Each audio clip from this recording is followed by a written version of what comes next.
નડાના સુપ્રસિદ્ધ સંતરામ મંદિરમાં દિવ્ય સાકર વર્ષા મહોત્સવની તડામાર તૈયારીઓ શરૂ થઈ ગઈ છે. શ્રી સંતરામ મંદિરમાં દિવ્ય સાકર વર્ષા માટે 2000 કિલો સાકર અને 500 કિલો કોપરાના પ્રસાદ માટે તૈયારીઓ શરૂ કરી દેવામાં આવી છે. મંદિર પરિસરમાં પરંપરાગત ધાર્મિક વિધિ સાથે 2000 કિલો સાકર અને 500 કિલો કોપરામાંથી મહાપ્રસાદ તૈયાર કરવાની પ્રક્રિયા આરંભી દેવામાં આવી છે.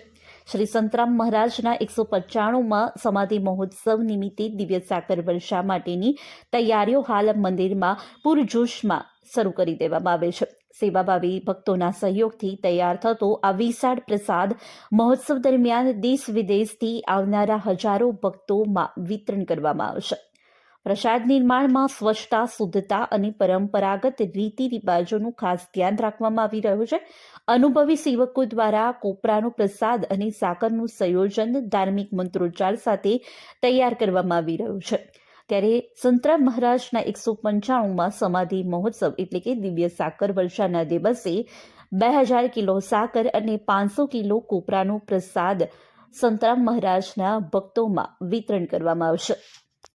જય મહારાજ.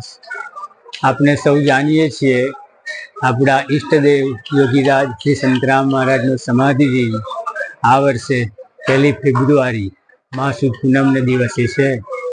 તે દિવસે સાંજના સમયે આપણા મહારાજ શ્રી આરતી ઉતારશે અને ભક્તોને સાકર કોપરાનો પ્રસાદ વેચશે. એની તૈયારીઓ આજે ચાલી રહી છે. કોપરું 500 કિલો અને સાકર 1000 કિલો તૈયાર થઈ રહ્યું છે.